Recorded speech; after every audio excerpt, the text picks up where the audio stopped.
Mais uma vez, bom dia. Conforme vinha falando com vocês, hoje nós vamos dar continuidade às patologias que comprometem o sistema cardiovascular, certo? Na aula de quinta-feira, nós fizemos uma revisão parcial do sistema cardiovascular, tanto na vertente de anatomia quanto de fisiologia, e demos início à abordagem relativa a algumas cardiopatias, né? Como a angina pectoris, né? A angina instável, a angina estável, né? E hoje vamos dando continuidade a essas cardiopatias, tá? Sou muito suspeita para falar sobre cardiopatia, sobre o sistema cardiovascular, porque eu gosto muito. E também sou portadora de cardiopatia, né? Então, a partir do momento que nós somos portadores de uma condição patológica, é meio que via de regra, é muito comum que nós busquemos aprender, busquemos saber mais ainda sobre determinada doença, tá? Então, eu sempre gostei de sistema cardiovascular e quando fui diagnosticada com uma cardiopatia congênita com 21 anos, passei a me dedicar mais ao estudo desse sistema, né, dessas patologias cardiovasculares e, sobretudo, a farmacoterapia, né, dessas doenças. Então, hoje nós vamos falar um pouquinho por exemplo, de insuficiência cardíaca congestiva, bom, que é uma cardiopatia bem comum, principalmente em pacientes idosos, e que não dificilmente, quando vocês se formarem, começarem a trabalhar, vão prestar assistência a vários pacientes com esse diagnóstico, né? Então, para falarmos mais especificamente sobre insuficiência cardíaca congestiva, precisamos fazer a revisão de algumas questões, de alguns aspectos anatomofisiológicos, como estamos, né, viemos fazendo em todas as nossas aulas.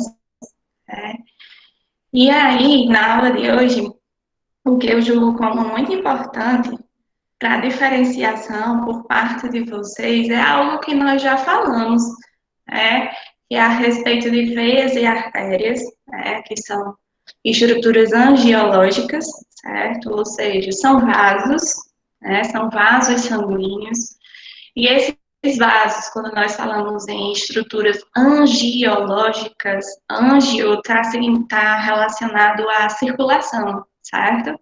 A vasos.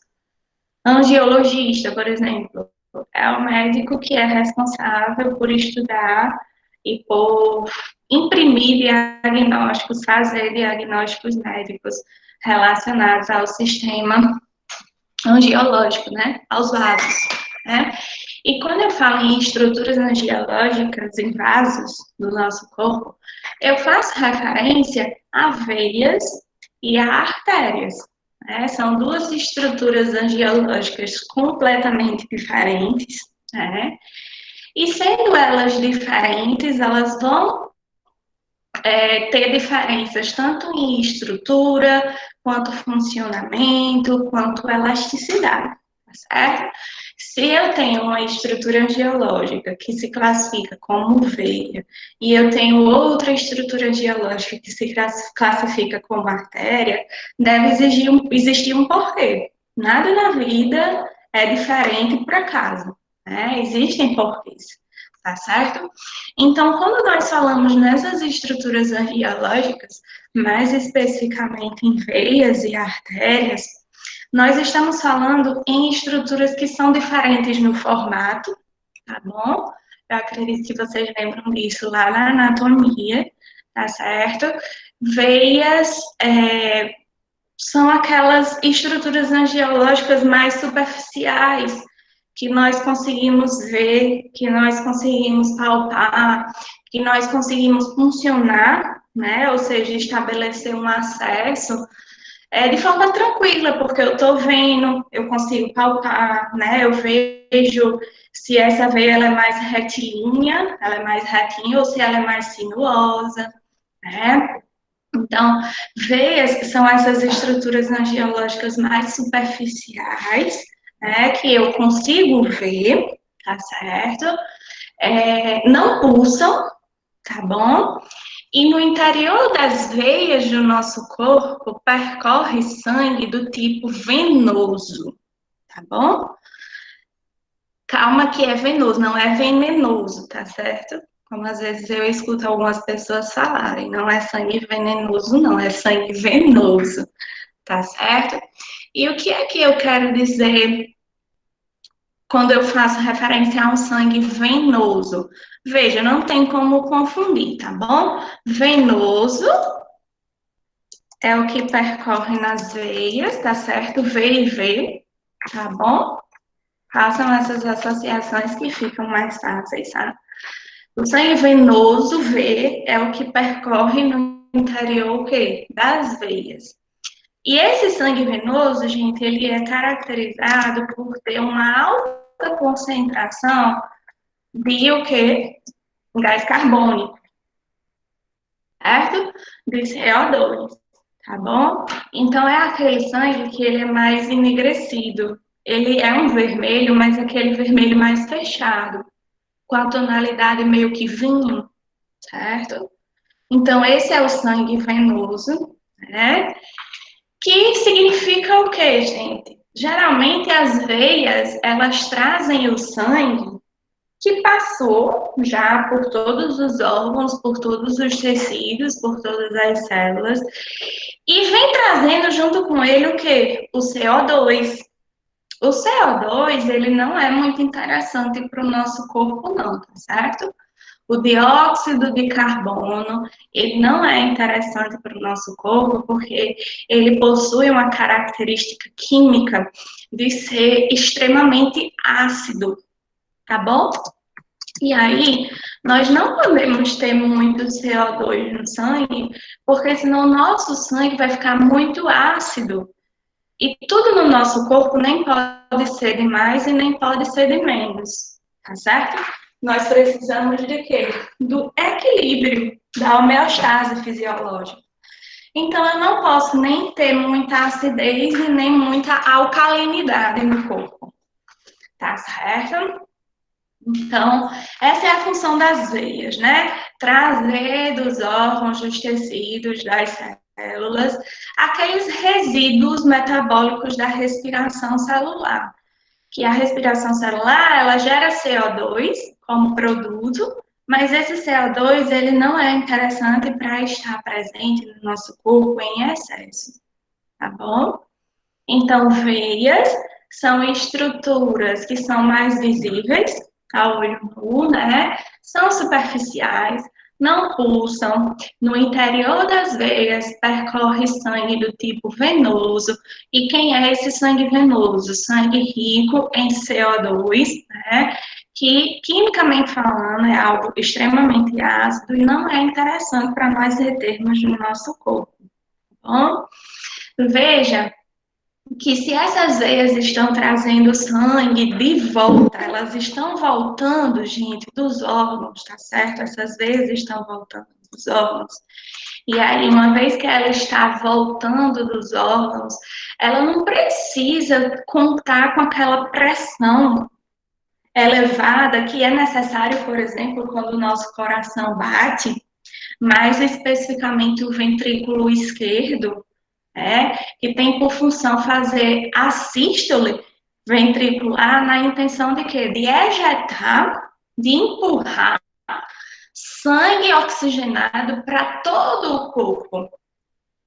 Então, esse sangue que ele retorna dos órgãos, que retorna dos tecidos, que retorna das células, ele não vem com uma pressão tão grande. É por isso que veias, elas não pulsam, elas não têm pulsação própria, certo? E são aquelas estruturas que, se nós falarmos pelo lado histológico da coisa, né? Quando eu falo histologia, é a ciência responsável pelo estudo de células de tecidos, né? Mais especificamente tecidos, células é citologia, tá? Então, são estruturas que, se nós formos lá para o lado histológico da coisa, anatômico da coisa, as veias, quando vistas em um corte sagital, tá bom? Imagina que eu tenho uma veia aqui, uma estrutura tubular, tá certo? E aí, quando eu falo em corte sagital, eu estou falando naquele corte anatômico que ocorre assim, e eu consigo ver a veia pela estrutura interna dela, a luz do vaso, tá certo? Então, veias, anatomicamente falando, são estruturas angiológicas que a parede interna delas não precisa ser tão espessa. E por que que essas paredes não precisam ser tão espessas? Porque esse sangue que vai fluir por dentro da veia, ele não vem com tanta pressão. Então, essa veia, ela não precisa ter as paredes tão espessas para aguentar a pressão desse sangue, tá certo?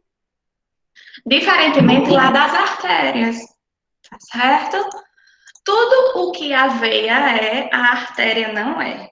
São os opostos, tá certo? E como é que eu posso definir essas artérias para vocês? São estruturas que, diferentemente das veias, elas não são tão superficiais. As artérias, elas são mais profundas, certo? Em se tratando do corpo humano. Eu não vejo artérias, eu apenas o que sinto. Eu preciso palpar para poder o que sentir a pulsação dessa artéria. Tá bom? Então, são estruturas mais profundas, ou seja, não são superficiais. São estruturas que têm pulsação própria, tá certo? Imagina que as artérias, elas são responsáveis por levar o sangue oxigenado, ou seja, o sangue que tem uma elevada concentração de oxigênio, para todo o corpo, né? Então, esse sangue que foi ejetado lá pelo ventrículo esquerdo do coração, tá certo? Ele precisa chegar a todos os órgãos, a todos os tecidos do corpo, porque todos os órgãos, todos os tecidos do corpo são formados por células, e células precisam de quê? De oxigênio, para poder fazer a respiração celular, tá certo? Então, é óbvio que essas artérias, elas vão pulsar, certo? São responsáveis por levar esse sangue arterial, tá certo? Artéria, sangue arterial, tá certo? Rico em quê? Em oxigênio, tá certo? Então, esse sangue que é rico em oxigênio é aquele sangue que ele tem uma coloração avermelhada mais aberta, aquele vermelho vivo mesmo, tá bom? Diferente daquele vermelho vinho mais fechado, é um vermelho em uma tonalidade mais aberta, tá certo? Devido ao quê? A elevada concentração de oxigênio, tá certo? Esse sangue arterial que vai fluir pelo interior de artérias, ele tem como objetivo o quê? Chegar em todos os órgãos, em todos os tecidos e, consequentemente, em todas as células, para que esse oxigênio que existe em elevada quantidade lá no sangue, né, ele seja usado pelas células para produzir o quê? Energia celular. Tá certo? Então, são estruturas venosas, né? As artérias que pulsam, eu não vejo, eu sinto, tá certo? Se vocês, logo que vocês tiverem a oportunidade de ver algum enfermeiro coletando uma gasometria arterial, né? Que é aquele sanguezinho que é colhido diretamente das artérias, com o objetivo de fazer-se uma análise das concentrações parciais de oxigênio e de CO2 no sangue, tá certo? Gasometria arterial. Vocês vão ver que é um sangue, um vermelho muito vivo, tá certo? Gasometria arterial, gente, é um exame que é feito rotineiramente em unidades de terapia intensiva, tá bom? Porque geralmente nas UTIs, a maioria dos pacientes estão em ventilação mecânica invasiva, tá certo?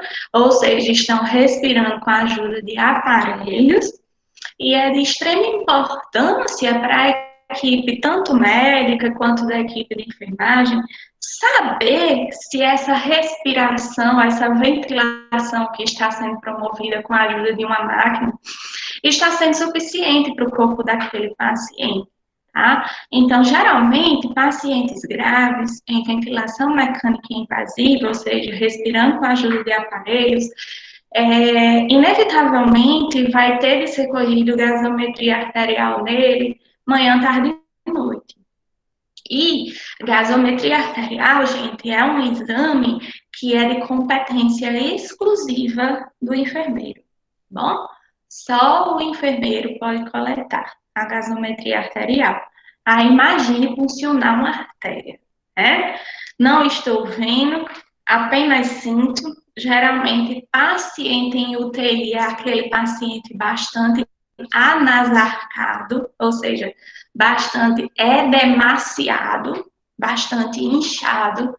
É aquele paciente que, quando nós vamos com a anatomia palpatória tentar sentir os pulsos dele, às vezes a gente não consegue sentir, por mais profunda que seja essa palpação, tá certo?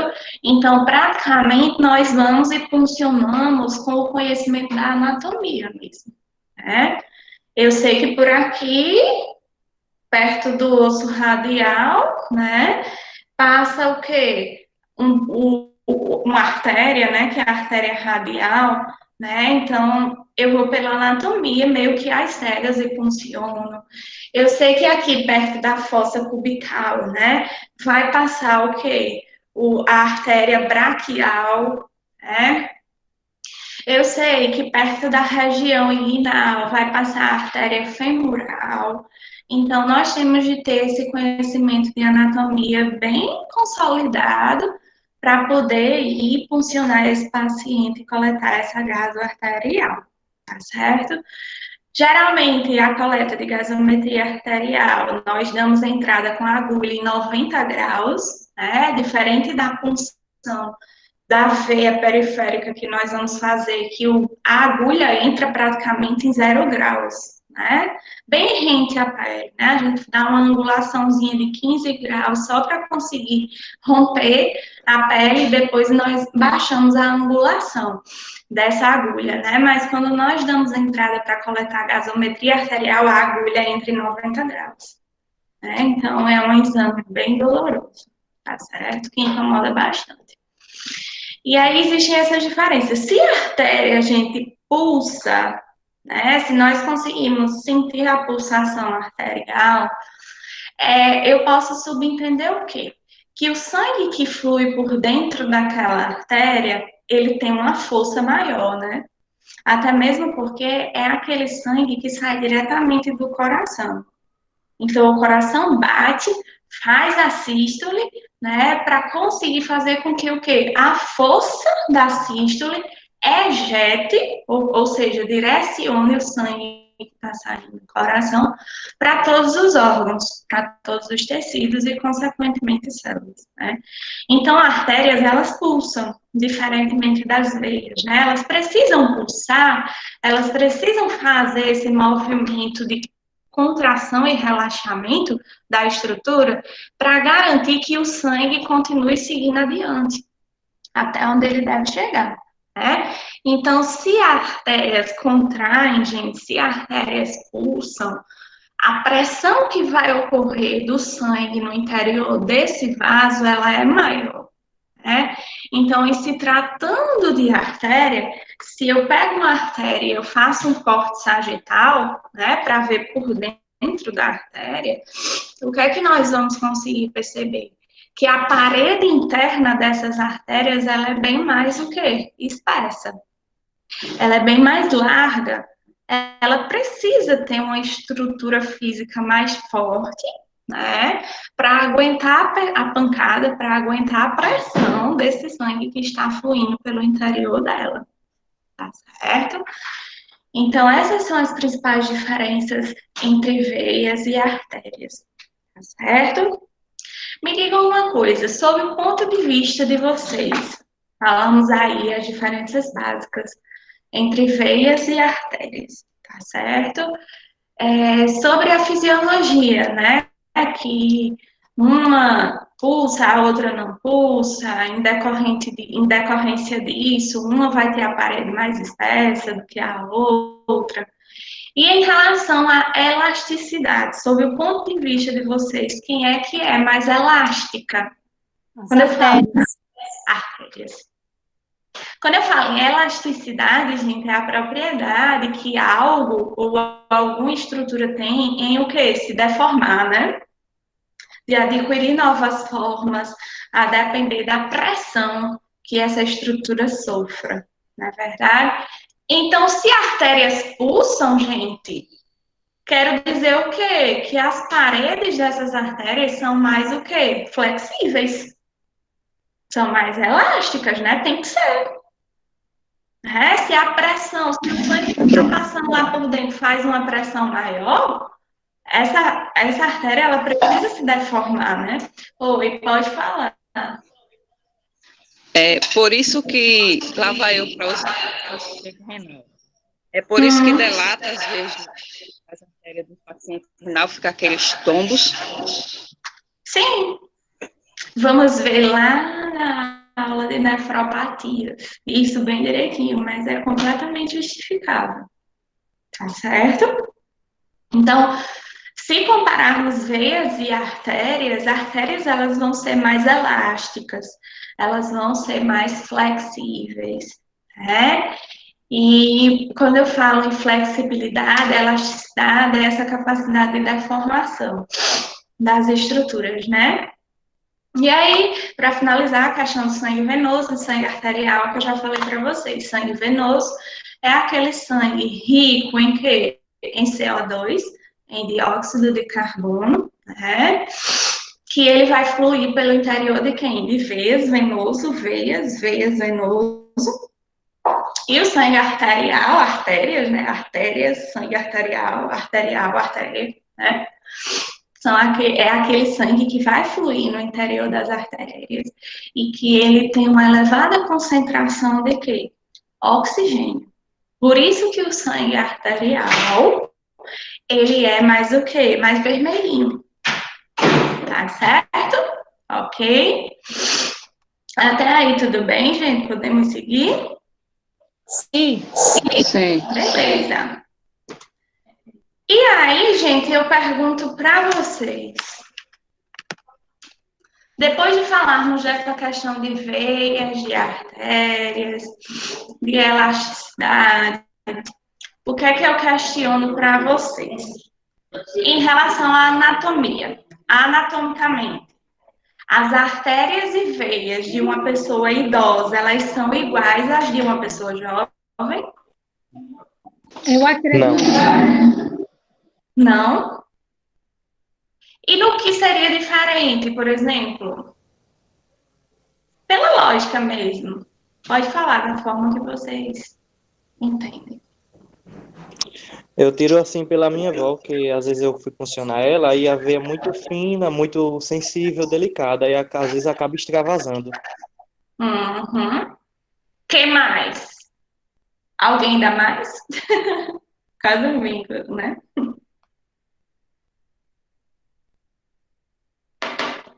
E aí? São veias mais delicadas, são veias, em se tratando da pessoa idosa, né? São veias mais difíceis de funcionar?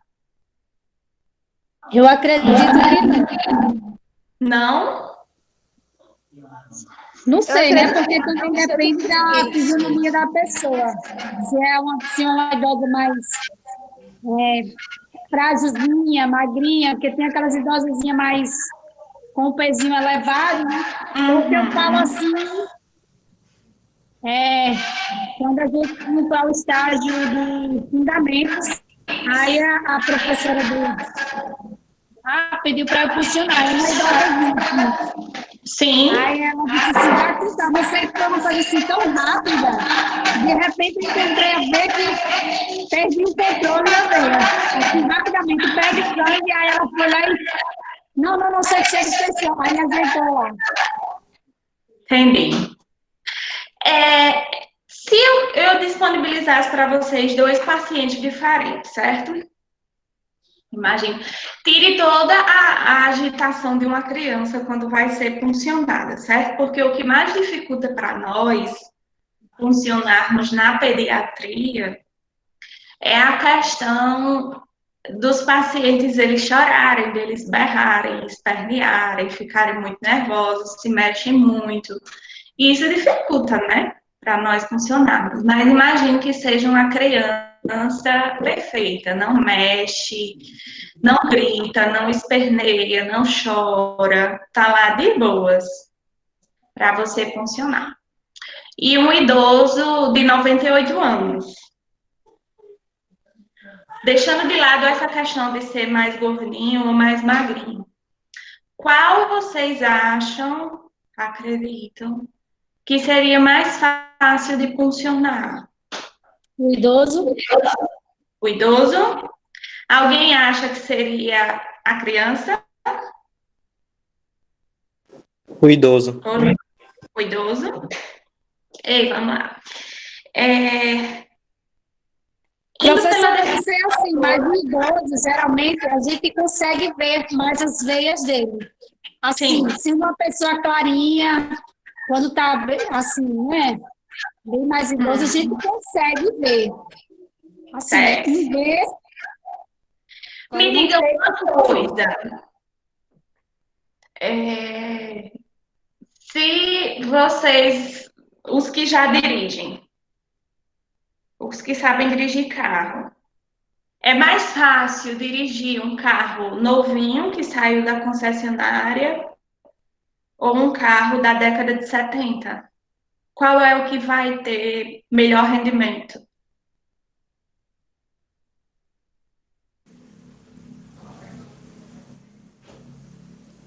O novo? O Mas novo. foi que hoje a nova geração é câmbio automático, né? Sim. Os novos O que é que carros você agora, eles são automáticos, por isso que se torna mais fácil. Os velhos, se você chamar uma pessoa para dirigir manualmente com aquelas marchas antigamente, o povo não vai saber. Homem, um carro que não tenha direção hidráulica leva o pau, viu? Eu não tenho força para girar a direção. É diferente do carro com direção hidráulica, né? Que a gente move a direção com uma mão só, até mesmo Direção com o elétrica. dedo. Exatamente. E aí, gente, o que é que eu tô querendo falar para vocês com isso, certo? O nosso corpo, o corpo humano, ele é como se fosse uma máquina. Como se fosse, não, ele é uma máquina, né? Que é composta por cada peça específica, que cada peça desempenha a sua função, e quando se juntam essas peças, faz com que a máquina funcione da forma que deve funcionar. É verdade? Quando eu fiz a comparação dos carros para vocês, o carro mais novo e o carro lá da década de 70, o que é que eu quis dizer? É mais fácil dirigir um carro mais novo. O carro mais novo ele tem mais funções. Ele é novo. Ele não foi usado. Então eu vou conseguir ter um rendimento melhor com ele dirigindo, né? Porque ele não está desgastado. É muito provável que o carro lá da década de 70 ele dê mais problemas do que o carro que eu acabei de tirar da concessionária, não é verdade? E aí, gente, assim é o nosso corpo também, tá bom? Teoricamente, nós nascemos com todos os órgãos, com todos os sistemas em perfeito funcionamento, tá certo? Por quê? Porque foi pouco usado, começou a ser usado um pouco antes do bebê nascer, tá bom? Se eu comparar com uma pessoa idosa, essa pessoa já viveu vários anos. Imagina, o corpo dela está funcionando desde o momento em que ocorreu a fecundação lá do espermatozoide com o ovócito 2 da mãe daquela pessoa. Porque o bebezinho, quando ele está dentro da barriga, o coração já começa a bater, ele já começa a se mexer, né? Então, o sistema musculoesquelético também entra em funcionamento, o sistema nervoso em funcionamento. Então, imagina, se eu comparar o corpo de uma criança recém-nascida com o corpo de uma pessoa com 98 anos, 95, 98, qual é o corpo que já trabalhou mais? Qual é o organismo? Quais são os órgãos de qual pessoa são os que já trabalharam mais? O da pessoa idosa. É verdade?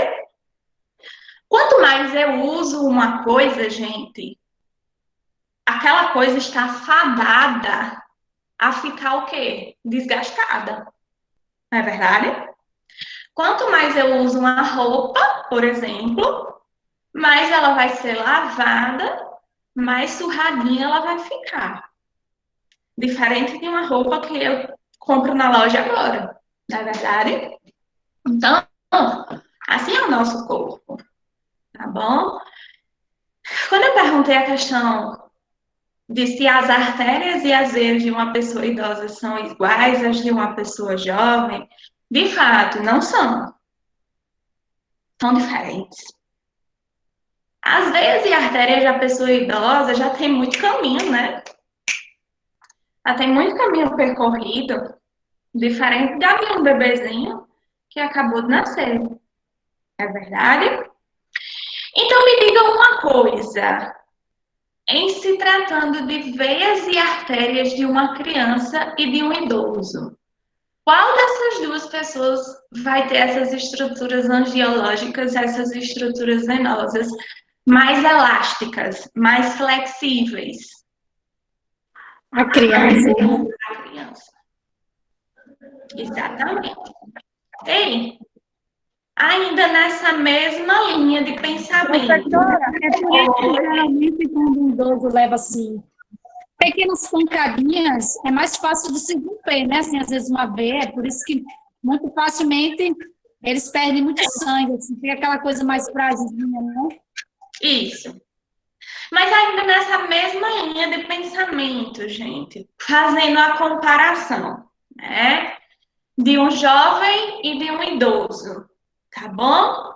Vocês já me disseram que veias e artérias de um jovem e de um idoso são diferentes. E vocês já me disseram que as veias e artérias do jovem, elas são mais flexíveis. Né? Elas se deformam mais facilmente, elas aguentam, né? Então, nessa mesma linha de pensamento, comparando ainda o jovem com o idoso, tá bom? Essas estruturas, veias e artérias, elas funcionam da mesma maneira, com a mesma efetividade? 100% nos dois? Acho que não. Ei, lembrem-se que o idoso já tem o quê? Muito caminho percorrido. Já está desgastado todo o corpo dele. Quando você vê um idoso que ele é todo enrugadinho, não é por nada não, é porque aquela pele dele já tem o quê? Muito caminho percorrido. Então, vai se perdendo a estrutura proteica, a questão da queratina, a pele vai ficando mais flácida, vai surgindo as rugas, porque aquela pele já foi o quê? Muito usada, tá desgastada, tá certo? Da mesma forma, veias e artérias, gente, comparando um bebê, uma criança e um idoso, tá bom? Sempre a função das veias e a função das artérias vão ser as mesmas, tanto na criança quanto no idoso, tá bom? A função vai ser a mesma, mas a funcionalidade, a forma como funciona, pode variar, não pode? Vocês mesmos me disseram que num jovem, numa criança, essas estruturas angiológicas, elas são mais o quê? Flexíveis. Então, se na criança são mais flexíveis, no idoso de 98 anos vão ser estruturas mais o quê? Mais rígidas, menos flexíveis. Ei, façam a palpação da veia de vocês, certo? E vá palpar a veia de algum avô, de alguma avó de vocês, ou de uma pessoa mais velha. Vocês conseguem perceber, simplesmente pela palpação, que é uma veia que é mais durinha, tá certo? E da mesma forma vão ser as artérias, elas vão se enrijecer um pouco mais no paciente idoso, tá bom? Então, atentem aí para essas diferenças, lembrando sempre que o idoso é aquele indivíduo que o corpo dele está funcionando há muito mais tempo do que uma criancinha recém-nascida. Tudo que eu uso mais tende ao quê? A se desgastar mais rápido, tá bom? Se vocês forem por essa linha de pensamento, não dá erro. Quando eu falo em insuficiência cardíaca congestiva, ICC, é mais provável que o coração de um idoso ou de uma criança esteja funcionando mal. De um idoso, né? Já bateu tanto na vida que chega uma hora que começa a ficar cansado. Não é verdade? Então, vão sempre por essa linha de pensamento, no tempo de funcionamento daquele corpo, daqueles órgãos. Tá certo? Aí, tudo bem? Sim. Seguinte, tá bom? E aí eu fiz todo esse prelúdio com vocês, né? Toda essa introdução, essa revisão fisiológica. Para começarmos a falar especificamente sobre algumas doenças cardíacas, né? Algumas cardiopatias, ou seja, patologias que comprometem o sistema cardiovascular, tá certo? E dentre uma dessas cardiopatias, a gente começa com a arteriosclerose, que também é chamada de arteriosclerose, tirando o R, certo? E aí, eu não sei se vocês lembram ou se essa palavrinha faz vocês lembrarem de alguma coisa que nós já falamos durante as nossas aulas da disciplina. Alguém lembra? Esse termo, arteriosclerose, arteriosclerose, faz vocês lembrarem de alguma coisa que possamos ter visto, por exemplo, lá nas aulas de distúrbios neurológicos?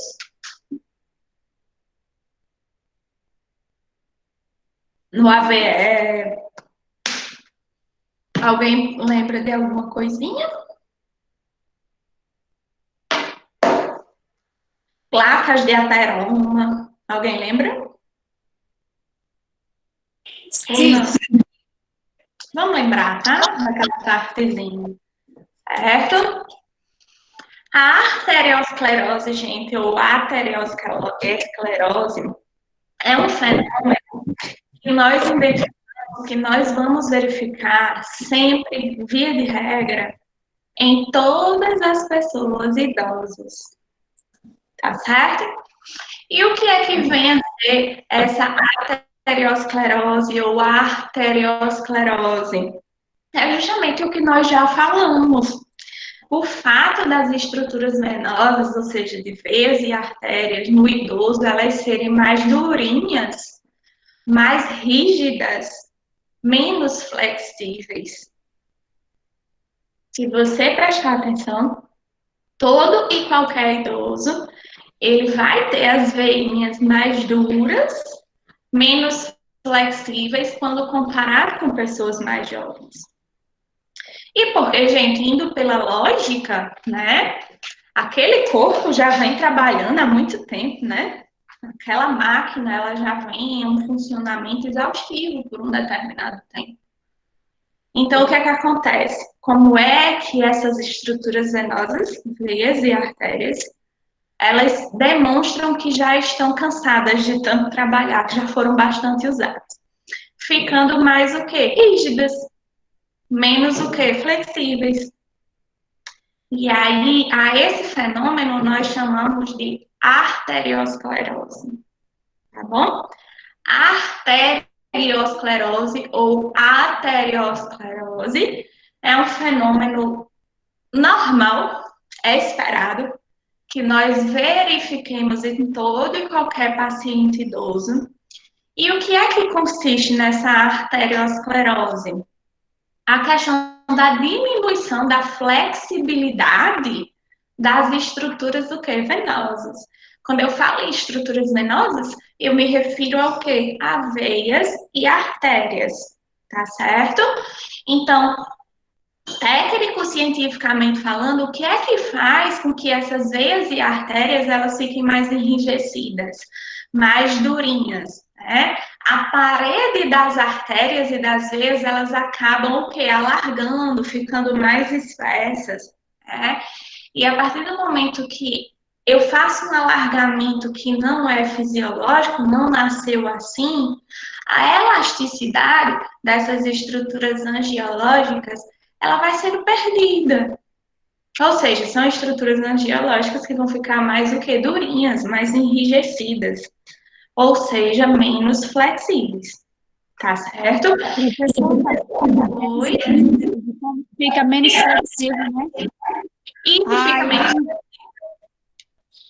Se por acaso nele tiver assim uma placa de ateroma, assim, fica mais difícil dessa placa de ateroma fazer com que a passagem do sangue possa fluir. Devido que ela está muito rígida, ela não vai Não tem mais passar. como Bloqueou a deformar. passagem totalmente. Isso, não tem como deformar devido ao fato de na parede interna ter uma placa de ateroma, a plaquinha de gordura, né? É uma estrutura que está mais rígida. Imagina que se fosse num jovem, essa estrutura não é tão rígida, ela consegue se flexibilizar. Por menos que seja, vai aumentar um Mas vai pouquinho. ocorrer uma passagem linda, né? Devido à Exatamente. flexibilidade que uma jovem deve ter. Tem. Perfeito, perfeito. Então, imagina, num idoso, que as veias e artérias são mais rígidas, tem menos flexibilidade, e de sobra, para complementar, ainda tem uma placa de ateroma na parede interna desse vaso. O vaso já está rígido, tem uma placa de ateroma, esse vaso não vai conseguir o quê? Se distender, deformar. Não vai, por quê? Porque ele não é o quê? Flexível. Então, a quantidade de sangue que vai passar por aqui vai ser bem o quê? Menor. Perfeita a colocação. Certo? É isso mesmo. Muito bom. Isso aí pode dizer que venha a ocorrer um infarto, né? Como é? Tipo assim, pode ocorrer um infarto, né? Mas eu vou dizer lá na frente para vocês qual é a vantagem do infarto ocorrer na pessoa mais velha em relação à pessoa mais nova. O porquê que o infarto ele é mais fatal na pessoa mais jovem e não na idosa. Viu? Guardem isso aí. Extremamente importante isso. Tá certo? Vamos entender bem direitinho. Tá bom? Então, gente, se as artérias, se as veias, elas ficam menos elásticas, menos flexíveis, em decorrência de quê? Da idade, né? Que é o que configura o que? A arteriosclerose, né? É muito provável que esses vasos, eles tornem-se mais o quê? Irregulares, devido a pouca flexibilidade, né? E também percam o quê? A elasticidade. Algo que perde a elasticidade é algo que eu consigo o quê? Deformar menos, distender menos, certo? Então, o que é que verificamos geralmente nos pacientes idosos? Vasos, né, artérias e veias mais durinhos, mais enrijecidos, e se eles são pouco flexíveis, eles se deformam menos. E isso não é tão positivo, né, para o nosso corpo. Perfeito exemplo é o que a colega falou da questão da formação de placa de ateroma no interior do vaso. Vai ser bem negativo para uma pessoa idosa. Guardem isso aí, viu? Vocês já me deram a ideia, viu? Por que que é mais grave a formação de placas de ateroma em pessoas mais velhas do que em mais jovens? Tá certo? Ok? A incidência, gente, ou seja, como ocorre? Como é que se desenvolvem esses casos? Como eu estou falando para vocês, é um processo natural do envelhecimento, né? Pensem que aquele corpo já rodou demais, já funcionou demais, e tudo que a gente usa demais começa a funcionar de menos, não é verdade? Então, é algo que já é esperado em se tratando de pacientes o que idosos, tá bom? Geralmente ocorre a partir dos 50 anos, ou seja, quando a pessoa vai, de fato, vivendo a realidade da senilidade, ou seja, do envelhecimento, tá bom? Então, a partir de 50 anos, é natural que os vasos, né, as veias e as artérias dessa pessoa, elas fiquem mais enrijecidas, elas fiquem mais durinhas, elas percam a elasticidade, que é o que configura a arteriosclerose, né? Inicialmente, não é motivo de preocupação. Inicialmente. Mas, se essa pessoa for verificada, né, por algum exame cardiológico, por exemplo, que essa pessoa tem no interior dos vasos sanguíneos placas de ateroma, se essa pessoa já tem mais de 50 anos, então, aí sim é preocupante, não é verdade? Por quê? Porque uma pessoa com 50 anos, os vasos dessa pessoa são menos flexíveis, são menos elásticos, na verdade, que é o que configura a arteriosclerose, na verdade. E aí imagina dentro desse vaso, dessa artéria ou dessa veia, que já está pouco flexível, ter uma placa de ateroma lá. Isso vai comprometer a circulação sanguínea, e tudo aquilo que nós já vimos, né, e vimos vendo, no decorrer da disciplina. Quando é que vai gerar maior preocupação? Quando é que vai ser um problema, de fato, bastante preocupante? Quando essa arteriosclerose, ou seja, essa flexibilidade e essa elasticidade, ela passa a ser muito diminuída em artérias de médio a grande calibre. Qual é o principal exemplo de artéria de médio e grandiosíssimo calibre que nós temos no nosso corpo? A artéria aorta. Aquela artéria que sai lá do coração e percorre todo o corpo da pessoa, tá? Passa pelo tórax, passa pelo abdômen, é uma artéria imensa, que ela é responsável, ela é a matriz, digamos assim, para levar sangue para todo o corpo, tá certo? Então, imagina essa artéria aorta, ela tem que aguentar uma pancada muito grande, né, para levar sangue para todo o corpo, aquele sangue que sai do coração e precisa ser levado por todo o corpo, é uma artéria que ela precisa ser muito o quê? Flexível. Ela precisa ser o quê? Muito elástica, para aguentar o quê? A pressão do sangue que está rolando o quê? Lá dentro. Da mesma forma que as artérias carotídeas, as carótidas, né, que passam aqui pela região cervical e são responsáveis por fazer a irrigação sanguínea do encéfalo. Imagina que são artérias que têm que levar sangue para um órgão. Essa levada de sangue ela é contra a gravidade. A gravidade puxa para baixo, né? E aqui o sangue está indo para o quê? Para cima. Então, são artérias que precisam ser bastante o quê? Flexíveis, bastante elásticas. Tá bom?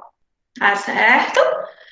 Então, imagina artérias como a aorta, que percorre todo o corpo, artérias como as carótidas, com a flexibilidade quase que zero, devido à arteriosclerose, como é que elas vão pulsar para garantir que esse sangue seja distribuído para os órgãos específicos que precisam chegar esse sangue? Ela não vai ter como pulsar. Se Se não pulsa, gente, a pulsação é a contração e o relaxamento para garantir que o sangue seja o quê? Empurrado, né? Imagina uma artéria que ela não é flexível, que ela não é elástica. Se ela não é flexível e nem tampouco elástica, ela não vai ter como fazer isso aqui, né? Contração e relaxamento.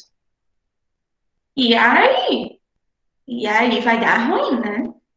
Essa pessoa vai ficar bem comprometida.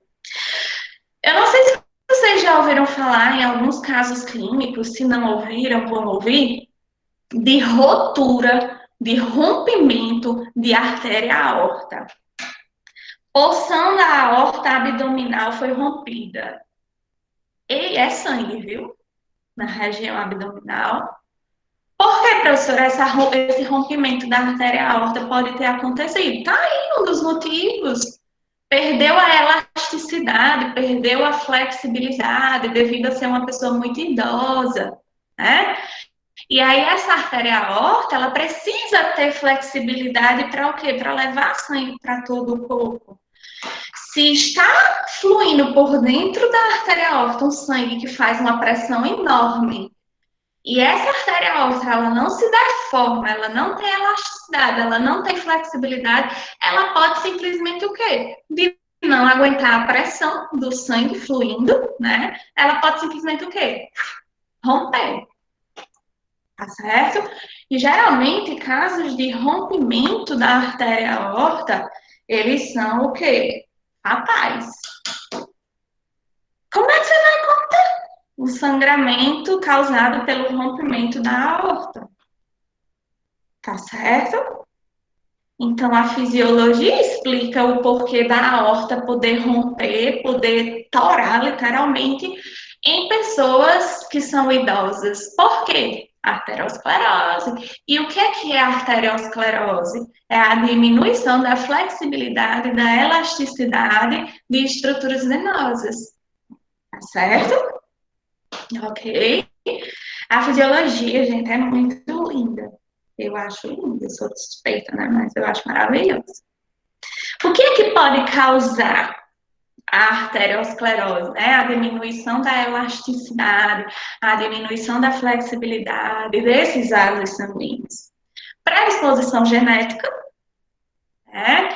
Às vezes é algo que é de família, é genético mesmo, né? Às vezes existem algumas famílias que, tipo, todas as pessoas idosas são diagnosticadas com arteriosclerose. Aí você fazendo parte dessa família, você já sabe qual é o seu destino, né? Também ter arteriosclerose, né? Níveis altos de colesterol e triglicerídeos. Gente, triglicerídeos é um tipo de colesterol, mas é aquele colesterol, é aquela gordurinha que circula no sangue, tá bom? Triglicerídeos ou triglicéridos, tá certo? E por que níveis altos de colesterol e de triglicerídeos pode predispor, pode gerar, né, pode facilitar a arteriosclerose? Ei, placas de ateroma são formadas de quê? Gordura.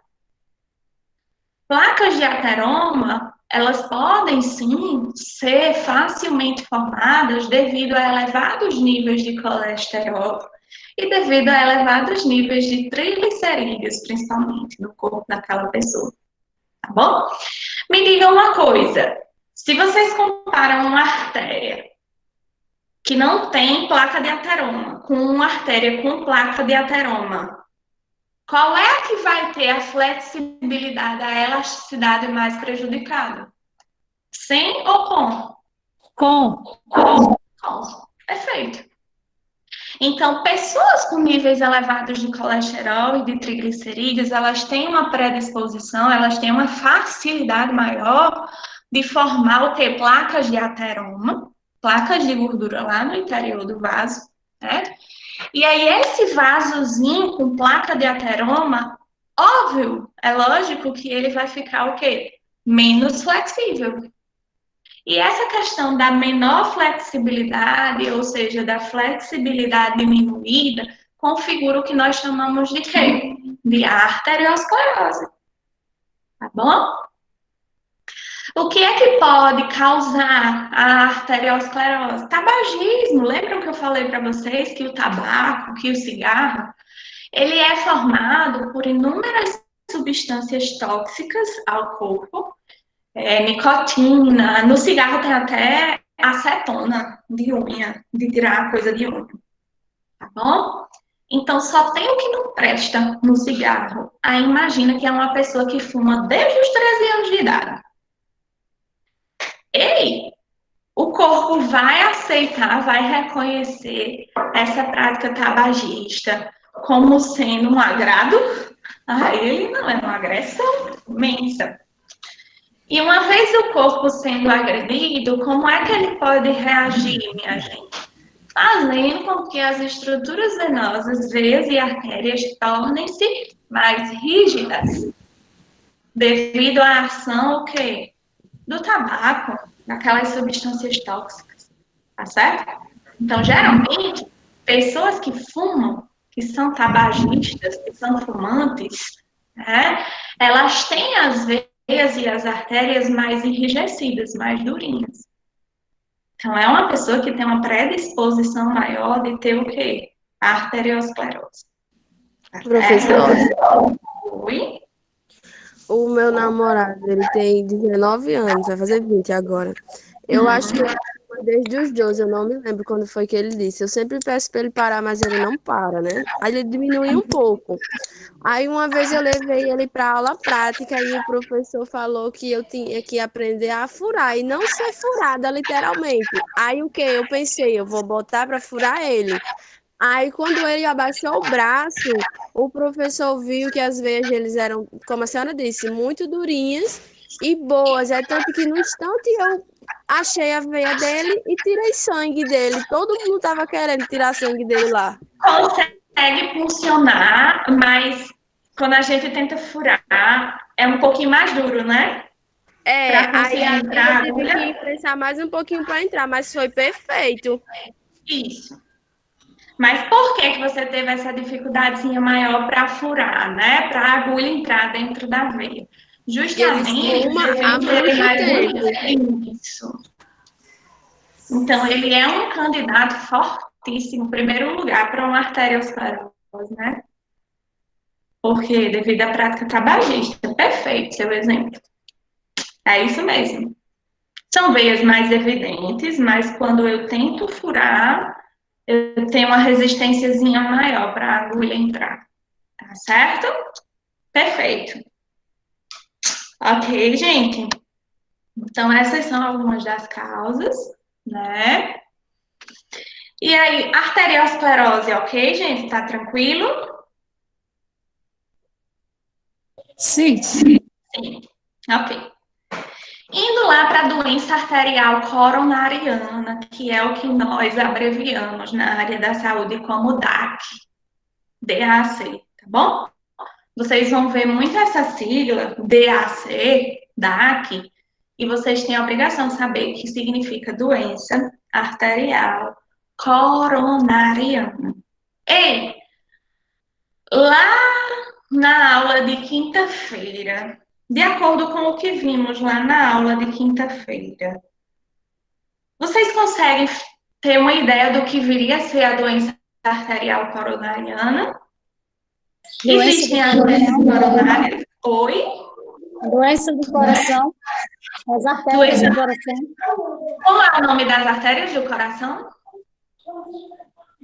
Aquelas artérias que irrigam o músculo cardíaco por fora, que arrodeiam o coração, são artérias o quê? Coronarianas. Lembra? As artérias que irrigam o músculo cardíaco, São as coronárias. as coronárias, exatamente. Estudem, viu? Que para a gente ir entendendo os conteúdos precisa ter entendido os anteriores. Lembram aqui, É por ó. isso que tem esse nome, coronarianas, porque são elas que irrigam os músculos do coração. Perfeito. Exatamente. Ei, vejam aqui uma coisa, peraí. F26. Fala 8. Nossa aulinha lá de quinta-feira. Olha aqui, ó. O coração por fora. O coração é um músculo, lembram?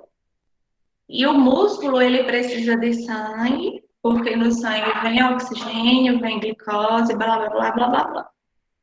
Lembram que existem essas artériazinhas de elas são menores, né, de menor calibre, que arrodeiam por fora todo o músculo cardíaco, que nós vimos que são chamadas de artérias. Professor, o slide não está aparecendo, não.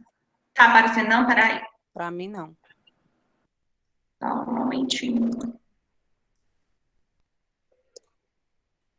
Tá aparecendo agora?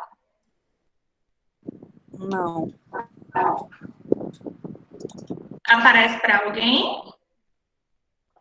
Não, professor, tá aparecendo. Vai aparecer agora. Agora tá. Aqui, conseguem ver o coração? Sim. Sim. Lá na nossa última aula de quinta-feira, certo, gente? O coração é um músculo, então ele precisa de sangue que chegue até ele para trazer oxigênio, para trazer nutrientes e para trazer hormônios. Quem é que promove a irrigação? Quem é que promove a chegada desse sangue a esse músculo cardíaco? Artérias coronarianas. Perfeito. Certo? Vamos voltando para aqui, para a aula de hoje. Doença arterial coronariana. Está ocorrendo comprometimento de que e aonde, hein, minha gente? Doença arterial coronariana. A irrigação de sangue nos músculos do coração. Isso. Quem é que está comprometido? As artérias o quê? Coronarianas. Primeiro de tudo, qual é a função das artérias coronarianas mesmo, hein? Levar os nutrientes para os músculos do coração. Certo, nutrientes, oxigênio e hormônio, né? Quem faz isso é o quê? As artérias coronarianas. Se eu estou falando em doença arterial coronariana, essas coronárias estão funcionando ok, então? Doença arterial coronariana? Não. Se coronárias não estão funcionando bem, existe alguém que está sendo prejudicado? As artérias coronarianas. Tá, se as artérias coronarianas elas estão com defeito, não estão funcionando bem, quem é que é prejudicado por tabela? Coração. Coração, mais especificamente o quê? O músculo cardíaco, né? A função da artéria coronariana não é fazer a irrigação do músculo cardíaco?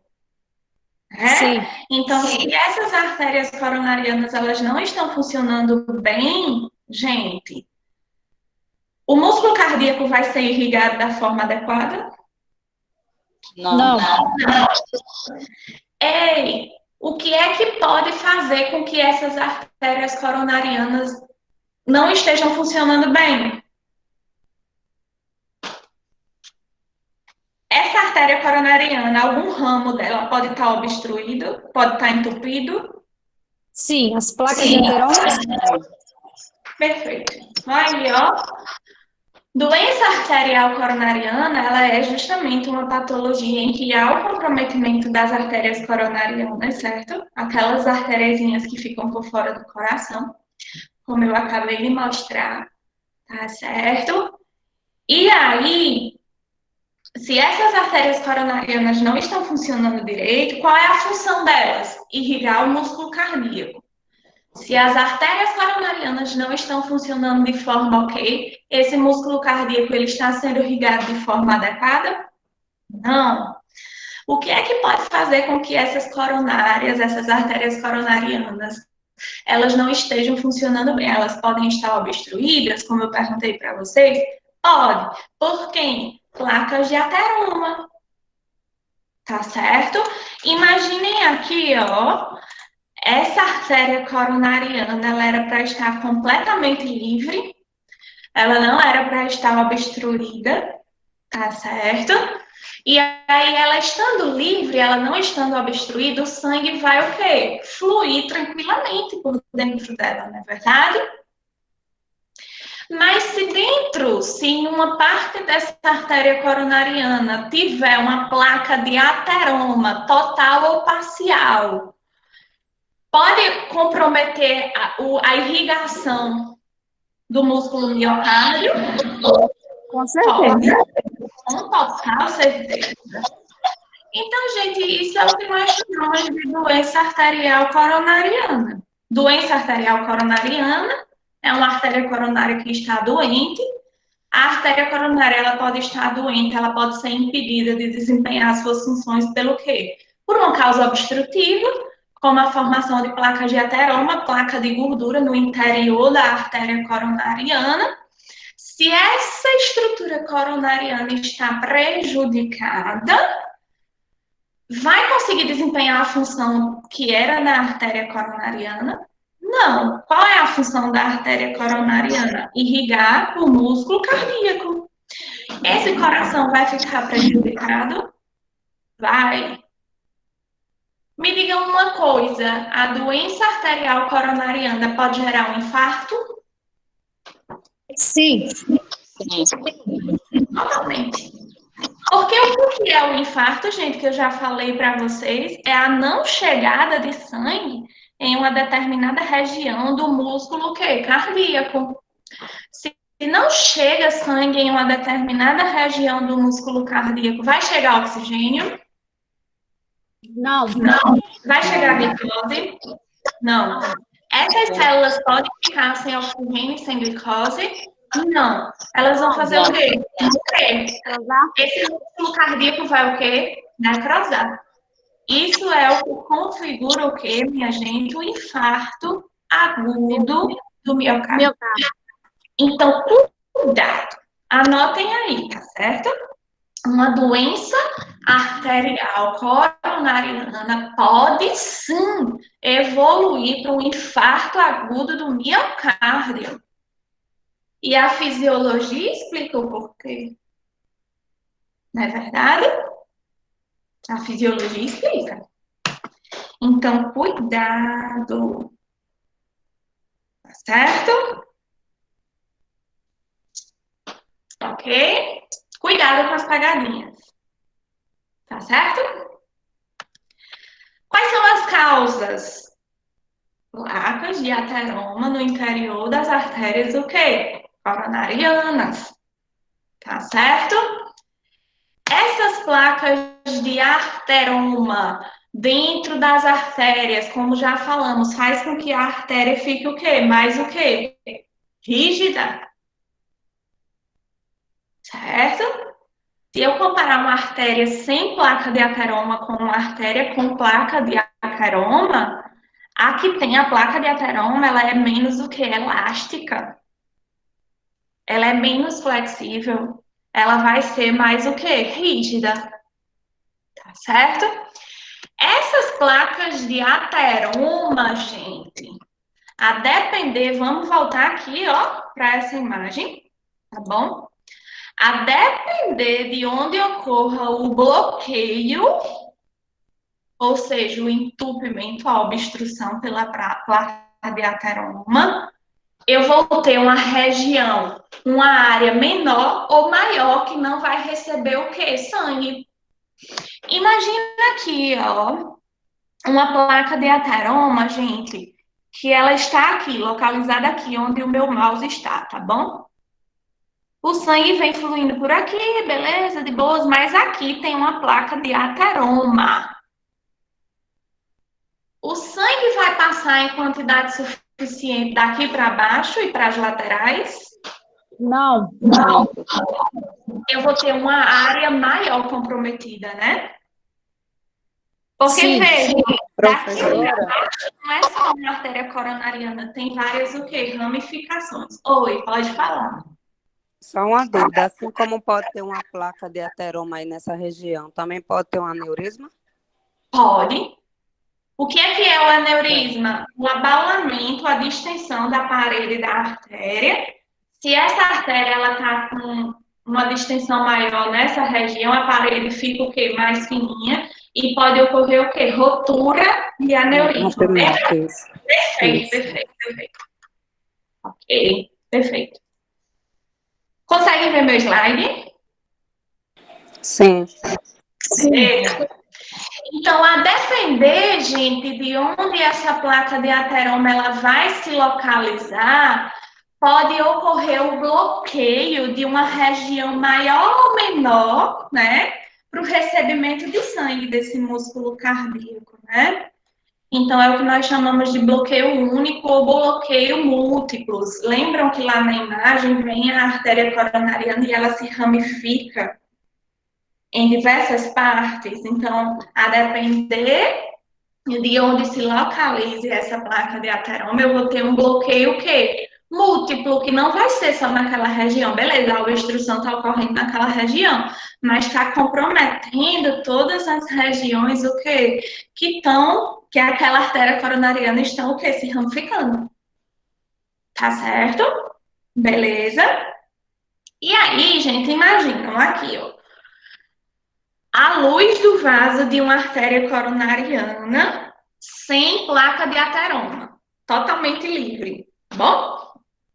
Agora imaginam que aqui, nessa lateral, eu tenho uma placa de ateroma. Em qual das duas artérias eu tenho mais espaço? Com ou sem ateroma? Sem. Sem. Então, uma artéria que tem um ateroma, ela tem o quê? Um estreitamento maior. Ela tem menos espaço dentro dela. Não é verdade? Beleza? Então, pode sim ser causado pelo estreitamento, pode desencadear o quê? O estreitamento da luz da artéria coronariana. Tem algo ali obstruindo, eu estou perdendo o quê? O espaço que era para estar livre.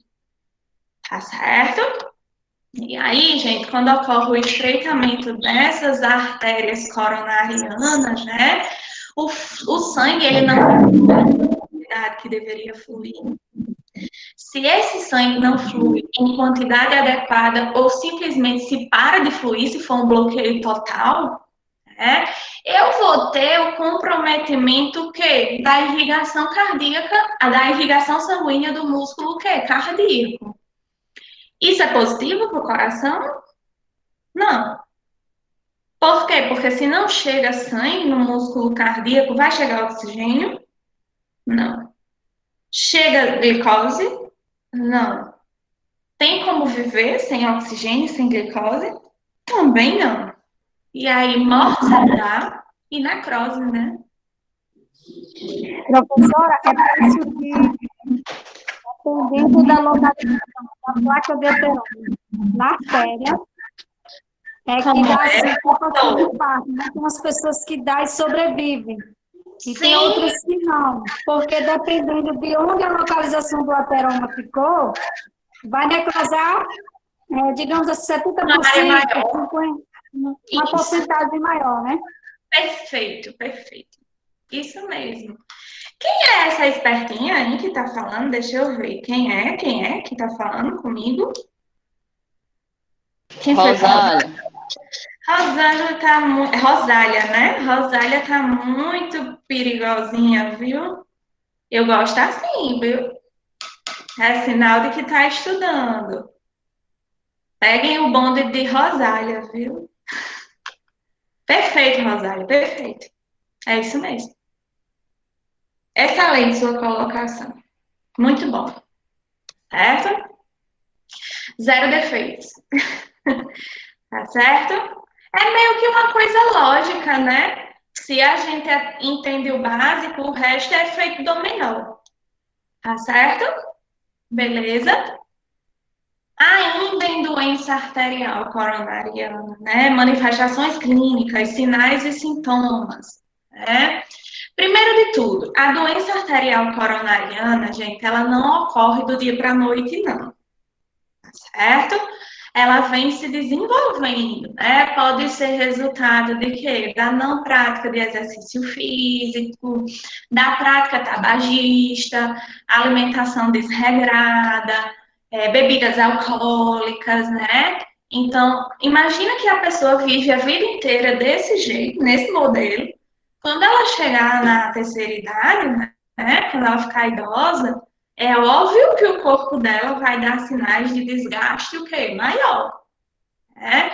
Então, lembrem-se, a doença arterial coronariana, ela não surge do dia para a noite, não. Ela é um somatório de coisas durante a vida inteira da pessoa, né?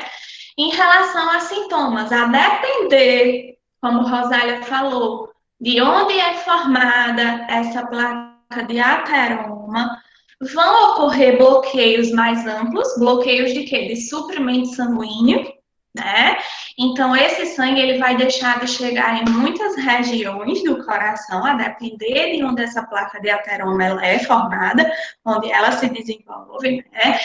E a depender da quantidade da região, né? O nível, né, de área que vai passar a não receber sangue desse músculo cardíaco, isso pode fazer com que a pessoa morra? Pode. É ameaçador à vida? Completamente. Se eu tenho mais de 50% daquela área muscular cardíaca comprometida, é muito mais provável que esse indivíduo vá para a cova, não é verdade? Então, a depender do nível, né, de onde é formada essa placa de ateroma, lá na artéria coronariana, isso pode causar bloqueio grave e ameaçador à vida. Óbvio, né? O que essa pessoa pode apresentar também? Angina pectoris. E se esse músculo cardíaco não está recebendo sangue da forma que era para receber, o nosso corpo tenta dar um sinal para nós, né? Tenta nos dar um sinal de que tem algo errado, não é verdade? O nosso corpo é muito esperto. Como é que ele vai demonstrar que tem algo errado lá nesse músculo cardíaco? Disparando o quê? A dor retroesternal, a dor torácica, né? Que configura o quê? A angina pectoris. Angina pectoris, como nós vimos lá na aula de quinta-feira, certo? É aquela dor no coração que nós sentimos devido ao fato de que ele não está chegando sangue a uma determinada região do músculo cardíaco. Tá bom?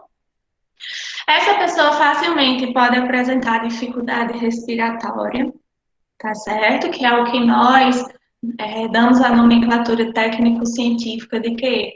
De dispneia, tá certo? E aí, nesse contexto todo, nesse milkshake todo, né? Essa pessoa pode passar a sentir dor nos ombros ou nos braços? Claro, a anatomia, o coração está localizado o quê? Aqui na região torácica.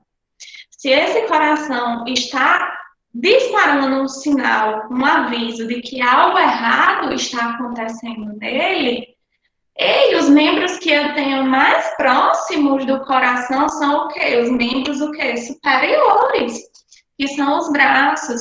Vou ter comprometimento de irrigação sanguínea destinada a esses braços? Vou. Então, é meio que uma dor que se irradia para os braços dessa pessoa. Tá certo? Beleza, gente? Ok? Então, esses são os sinais e sintomas, né? Se tratando de fatores de risco. Quando eu falo, gente, em fatores de risco, eu estou falando em condições, em características que aquela pessoa pode ter, né? E que o fato da pessoa ter aquela característica, aquela condição, vai predispor ela, vai deixar ela mais o que? Vulnerável, mais propensa a desenvolver uma doença arterial coronariana, certo? Dentre esses fatores de risco, o que é que nós temos? Hipertensão arterial sistêmica, né, a RAS, A questão da hereditariedade é muito comum em famílias em que uma grande parte das pessoas tem doença arterial coronariana, e isso vai passando de geração em geração, tá certo? Novamente, a prática do tabagismo, tá certo? Lembrem-se que a prática tabagista, como nós já falamos hoje, ela torna a parede de veias e artérias mais o que? Rígidas. Né? Então, isso pode sim predispor uma doença arterial coronariana. Professora, Bom, oi? o alcoolismo ele também se encaixa nesses fatores de risco? Totalmente. Tanto alcoolismo, vou até adicionar aqui, muito bom. Alcoolismo, tabagismo, porque assim como o tabagismo, o alcoolismo, a prática etilística, a prática alcoólica, a ingestão de bebidas alcoólicas, ela em nada vai fazer bem ao corpo. É uma agressão, tá certo? Então, se você está agredindo o seu corpo, uma hora ele vai reagir, né? Ação e reação, né? Se você está dando pancada em algo, uma hora vai voltar essa pancada.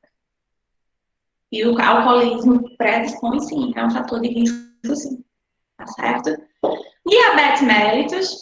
Diabetes é como nós já vimos lá nas primeiras aulas, né?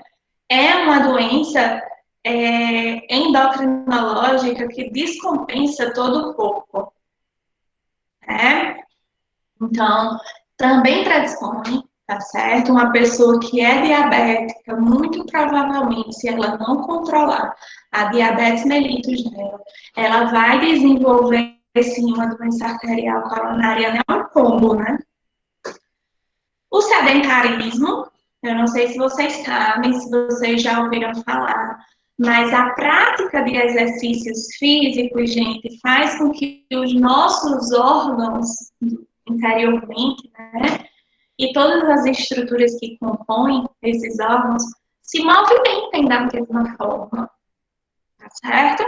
Eu não sei se vocês já ouviram falar.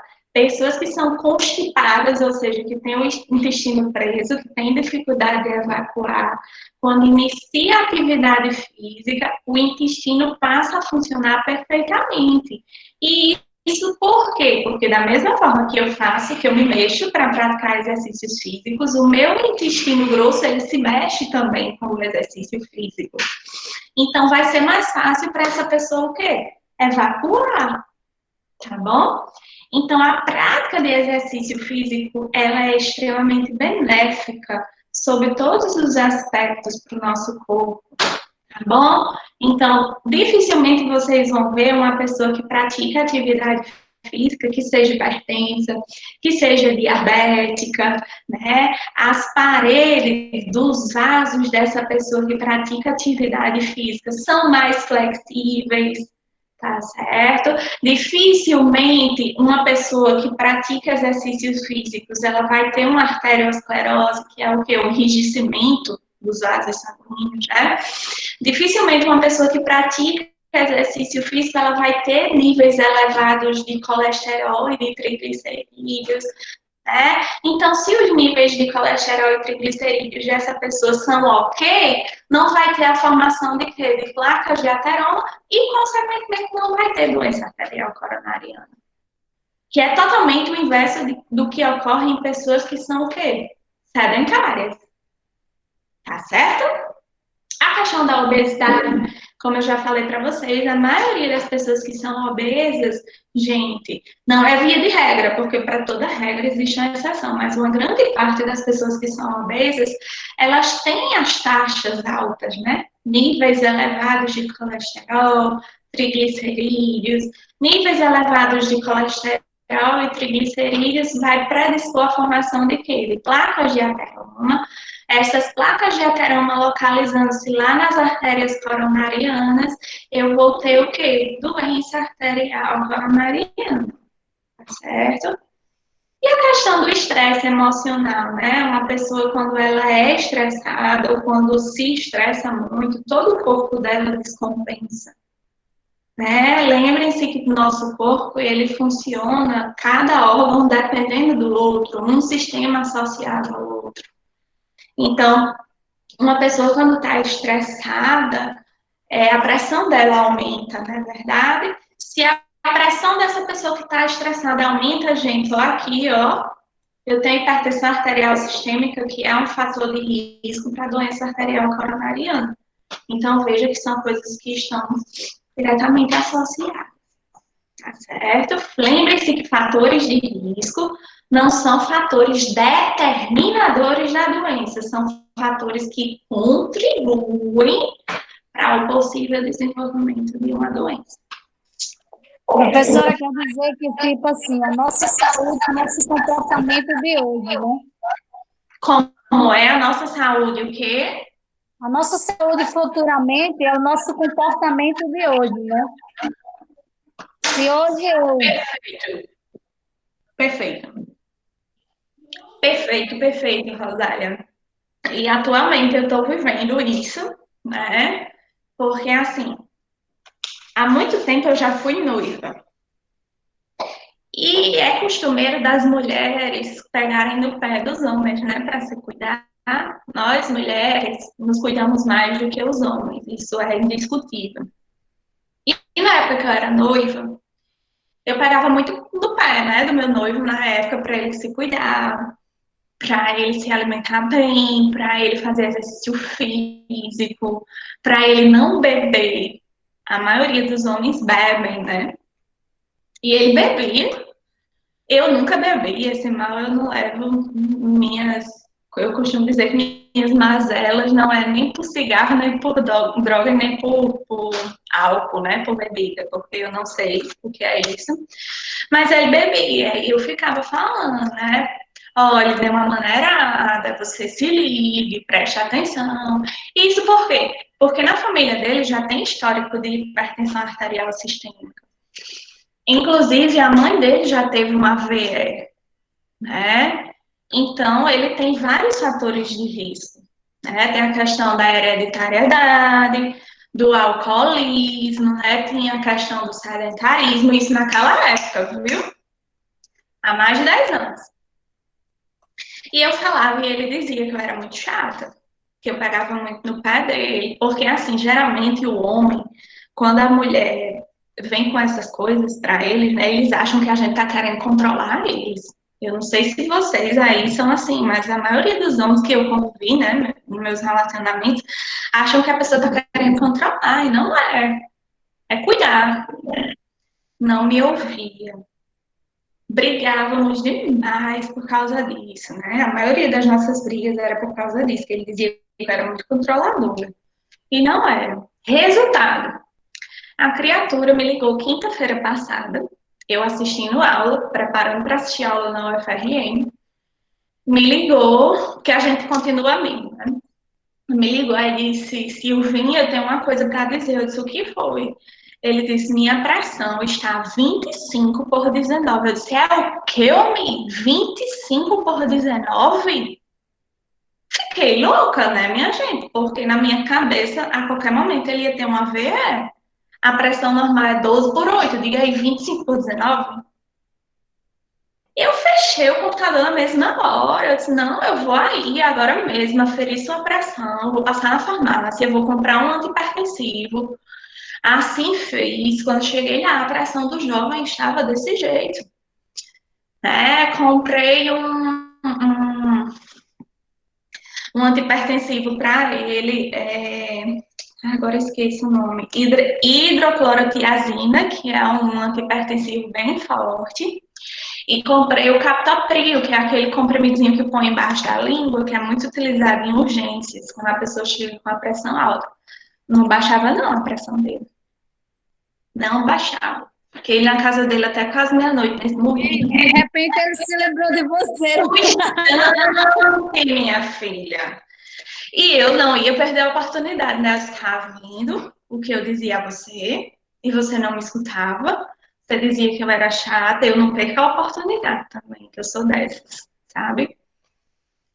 E aí, minha gente, sei que a pressão dele não baixava. Não baixava, aí prescreveu alguns medicamentos para ele tomando, não baixava, não baixava, só fazia aumentar. Eu digo, esse homem vai morrer. Quando foi na sexta-feira à noite, que eu não tive aula, peguei ele, fui para a UPA, que ainda trabalha. Ei, e ele não sente nada, a pressão nas alturas, e ele não sente absolutamente nada, porque aí é que mora o perigo da hipertensão arterial. É silenciosa, você não sente nada. Quando você vem sentir, já aconteceu de tudo. Né? Fui com esse homem sexta-feira para a UPA à noite, e ele diga aí, eu vou pro céu, viu? Fui para a UPA sexta-feira, saí da UPA mais de meia-noite, esperando os resultados dos exames dele saírem. Resultado, viu? Está hipertenso, grau 4, com a pressãozinha dessa também, né? Está diabético e está com os rins comprometidos. E aí, que coisa linda. Pois é, lindo, né? História. Lindo. Eu disse a ele, tu tá vivo pela misericórdia de Jesus, viu? Porque uma pressãozinha dessa aí é beira-cova, né? E esse jovem está tomando, o médico prescreveu 3 antihipertensivos para ele. Losartana, anlodipino e qual foi o outro, Jesus? E furosemida. 3 antihipertensivos com mecanismos de ação diferentes e a pressão da criatura não baixa. Não baixa. Resultado, vai ter que ser acompanhado por um cardiologista, por um nefrologista, por um endocrinologista, porque está diabético, e vai para nutricionista. E olha que ele não é obeso, não, viu? Eu disse, Aí eu perguntar, ele é obeso? Ele tem uma estrutura física? não é obeso, não é. Eu disse a ele, parabéns, aplausos para você, com 38 anos, beirando a cova. Mas eu disse a ele, você sabe o que é isso, né? Você não me escutou. Eu não era chata, a que queria lhe controlar. Uma hora, gente, o corpo pede arrego. É óbvio. Né? E aí tá nessa loucura aí para marcar esses médicos, para fazer exame e tudo mais, aferindo a pressão todo momento. Ele não come nada, ele não faz nada, absolutamente nada, sem antes ligar para mim e perguntar se pode. Eu digo, menino, virou uma manicaca perfeita. Silvinha, eu costumava comer tapioca no café da manhã. Eu ainda posso? Silvinha, isso. Aí eu digo, agora você me escuta, né? Ele disse, claro. Eu disse, claro, uma bexiga, né? Podia ter escutado antes, né? Mas é exatamente isso. É a nossa vida futura, ela é reflexo totalmente do que nós passamos a vida inteira fazendo. Eu disse para ele, lembra quando eu dizia para você não beber, para beber com mais moderação, não me escutava? Agora ele não vai poder beber mais nada, minha gente. Porque senão os rins dele vai parar de funcionar. Sabe? Então a gente tem que ser prudente. A gente precisa ser prudente. Né? Desse mal eu não carrego. Olha, eu não bebo. Eu não fumo. Nunca usei droga. E meu coração já é chumbado. Imagina fazendo essas coisas aí, essas estripulias. Então, gente, a gente precisa se cuidar, porque senão lá na frente dá erro. Eu disse para ele, ou você me escuta agora, ou você vai morrer. Eu disse a ele. E não é exagero, gente, uma pressão de 25 por 14, 26 por 19. Quando a gente chegou na UPA, estava 26 por 19. Eu nunca na minha vida vi isso. Nunca. É? Então a gente precisa se cuidar. Pelo amor de Deus. Aí agora eu virei nutricionista, enfermeira, médica, psicóloga da pessoa. Mas não me ouviu, né? Lá atrás. Então tudo é fruto do que a gente planta. Não é verdade? E quando você está consciente de dentro, né, como você trabalha, você estuda sobre isso, você já está consciente, e às vezes você quer conscientizar os outros, muitas vezes as pessoas não, assim, não acreditam na sua capacidade, não querem acreditar, levam por Não arrogância, dá ouvido, sabe? Prefere julgar a gente como controlador, como chato, como isso, como aquilo. Olha, se não fosse eu e meu pai, que é médico, né? Eu acho que ele já estava morto, ele não tinha sido atendido, ele não estaria tomando medicação, ele não estaria fazendo controle da pressão arterial. Uma pessoa com a pressão dessa, gente, pode facilmente ter um AVE hemorrágico, pode facilmente infartar. E tá assim, de boas e do nada apaga. Porque a pressão alta, ela não dá muitos sinais, não, é muito silenciosa, né? Então, agora, hoje, para vocês terem uma ideia, de 5h30 da manhã eu acordei, liguei o celular, já tinha mensagem dele. Perguntando, você vai poder ir comigo hoje fazer a ultra dos rins? Eu digo, nesse homem nunca me amou tanto, né? Então, gente, é complicado. É complicado, a gente precisa ter uma atenção, né? E assim, eu fico estressada, é lógico que eu fico estressada. Não é porque ele não me escutou no passado que eu vou desejar o mal dele, né? Deus me livre, né? Então, eu fico perturbada, fico tendo dor de cabeça, eu não durmo direito, pensando, porque a qualquer momento pode acontecer alguma coisa com ele, né? E você, se acontecer, você dizer assim, tanto que eu disse, porque um dia não me escutou, né? Pois é, aí ele vai e diz. Eu disse, agora tu vai me escutar, né? Ele diz, claro. Eu digo, claro que é muito pouco inteligente da sua parte, porque você poderia ter escutado desde antes. Porque de onde que alguém. Eu era noiva dele, eu ia aconselhar ele por mal, minha gente? Claro que não, né? Mas vai entender a cabecinha, né, do ser humano. Enfim. Depois eu digo as cenas dos próximos capítulos que vão acontecer para vocês. Do que deu, tá certo? Mas vocês vão entender lá na aula de nefropatias o porquê, quando o rins começa a cambalear, o porquê que mexe diretamente com o coração, com a pressão, tá certo?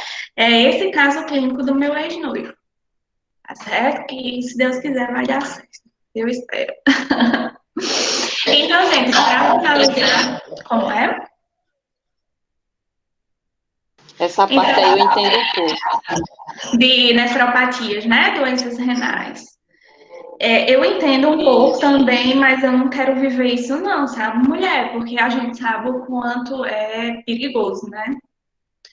É muito. Eu disse a ele, ou você para, ou você vai terminar a sua vida preso a uma máquina de hemodiálise. Ele, homem, pelo amor de Deus, não diga isso não, isso eu tô falando. E é verdade. E a gente sabe que é real, né? Não é para assustar. Mas vamos ver se ele escuta agora, né? Em relação ao tratamento, gente, da doença arterial coronariana, certo? O tratamento básico, né? Sempre prevenir os fatores de risco que mais predispõem a pessoa a desenvolver a doença arterial coronariana, né? Que é o quê? A doença arterial coronariana é a formação das placas de ateroma no interior das artérias coronarianas, e isso vai prejudicar o destinamento de sangue, de fluxo sanguíneo para determinada região do coração, do músculo cardíaco, né? Então, prevenir o quê? Controlar o quê? Os níveis de colesterol, porque se eu tenho níveis de colesterol controlados, gente, eu vou ter o quê? Uma menor predisposição à formação de placas de ateroma, né? Cessar o tabagismo, né? O porquê do tabaco, né, da prática tabagista. Nós já vimos o porquê que predispõe a doenças cardiológicas, né, cardíacas. Se a pessoa é diabético, né, se tem diabetes mellitus, tentar controlar, tentar estabilizar essa diabetes, né? Porque nós vimos aqui, ó, que o diabetes mellitus é um fator de risco, né, para doença arterial coronariana. Então, se essa pessoa é diabética, vai precisar controlar rigorosamente essa diabetes, né? Para evitar ou para pelo menos dar uma controlada na doença arterial coronariana, né? Se é uma pessoa que é hipertensa, tem que manter os níveis pressóricos, tem que manter os valores da pressão arterial dessa pessoa em níveis adequados. Por quê? Porque a hipertensão arterial sistêmica é um fator de risco para doença arterial coronariana. Aí você imagina a pessoa já tendo a doença arterial coronariana e sendo hipertenso, e sendo diabético, e fumando, e estando comendo tudo que aparece pela frente. Então, isso vai piorar mais ainda o que é a condição patológica daquela pessoa. Então, o tratamento básico é controlar esses fatores de risco, não é verdade? Por exemplo, se meu ex-noivo ele realmente for diagnosticado como diabético e hipertenso, que eu já tenho quase certeza, né? Então, ele vai ter que estar andando sempre na linha em relação a essa pressão arterial, em relação a essa diabetes, para controlar, para não desenvolver uma doença arterial coronariana num futuro não tão distante. Aí você imagina a pessoa que já tem doença arterial coronariana e tem todo esse combo aí. Fuma, é obeso, tem níveis de colesterol e triglicérides alto, é diabético e é hipertenso. Então, ele tem que segurar as rédeas, né, dessas condições de base, né, dessas patologias de base que ele tem, porque senão vai piorar mais ainda a DAC, né? Outro tipo de tratamento, a angioplastia, né, que é a questão de remover de forma cirúrgica a placa de ateroma daquela região, né, daquela artéria, né? É uma plástica que é feita na artéria, né, para retirar essa placa de ateroma, essa plaquinha de gordura, e o sangue voltar a fluir normalmente, né? E em casos mais extremos, né, se a doença arterial coronariana vier a comprometer, gente, uma região considerável do músculo miocárdico, né, se essa região ela passar a não receber, né, sangue na quantidade adequada, né, consequentemente oxigênio e nutrientes, vai ser necessário o quê? Fazer uma revascularização daquela região que foi afetada. E como é que pode ser feito, gente, essa revascularização? Gente, bota lá no chat o nomezinho de vocês completo, tá? Como é que pode ser feita essa revascularização do miocárdio? Já ouviram falar em ponto safena? Safena é uma veia que nós temos no corpo. Geralmente o médico vai lá, tira um pedacinho dessa veia e leva esse pedacinho que tirou lá da safena e coloca no coração.